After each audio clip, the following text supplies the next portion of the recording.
Most people think they gas out in a fight because they're out of shape. But a lot of the time, it's not your conditioning. It's your reactions. One of the biggest drains on your cardio is something you don't even notice: flinching. Every time you see a strike coming and your body panics, it reacts instantly. Your shoulders rise, your neck tightens, your arms tense. Sometimes you overreact and move your entire body. This is not controlled movement, it's a reflex, and reflexes are expensive. When you flinch, you're activating far more muscle than you need. Instead of making a small, efficient movement, your body contracts everything at once. This is called over-recruitment. Your body is using multiple muscle groups for something that only requires a fraction of that effort. And every unnecessary contraction costs energy. At the same time, your breathing starts to change. Instead of smooth, controlled breathing, it becomes short and shallow. Sometimes you even hold your breath without realizing it. This is where the real problem begins. Because now it's not just muscular fatigue, it's oxygen. When your breathing becomes inefficient, your body can't deliver oxygen as effectively.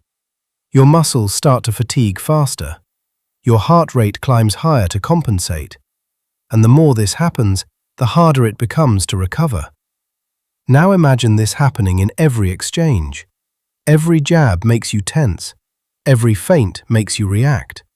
Every small movement from your opponent triggers a full body response. You're not just moving, you're overreacting.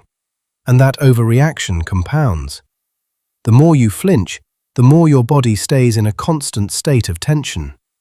The more tension you carry, the more energy you burn, even when you're not doing anything. You're working, even when you're still. This is why beginners feel exhausted so quickly. It's not just the pace, it's the inefficiency. Two people can throw the same number of strikes, but one of them is calm, relaxed, and precise. The other is reacting to everything with tension. One is using only what's necessary. The other is using everything, all the time. They're doing more work for the same result. And that difference shows up in their cardio. This also affects how you see and react. When your body is tense, your movements become more rigid. Your reactions become slower. Your vision can narrow. Your awareness drops.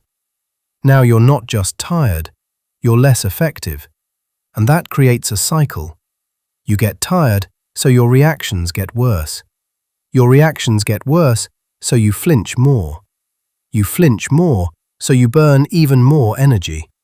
And the cycle continues. So what do you actually do about it? The goal is not to eliminate the reaction. You can't turn reflexes off. The goal is to reduce how much your body commits to that reaction. Instead of full body tension, you want controlled response. Instead of reacting to everything, you start recognizing what actually requires movement. That begins with awareness. You notice when you flinch.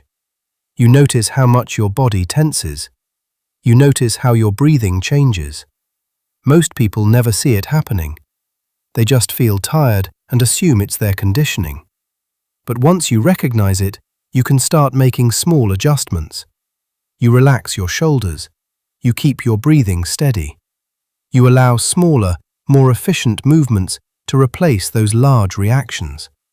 And over time, that changes everything. Experienced fighters don't necessarily have better cardio. They waste less energy. They don't react to every movement. They don't tense up unnecessarily. And because of that, their breathing stays more stable and their output stays consistent. Their movements look calm, but that calmness is efficiency. Flinching doesn't just affect your reactions, it quietly drains your gas tank. And the moment you reduce that waste is the moment your cardio starts to feel different.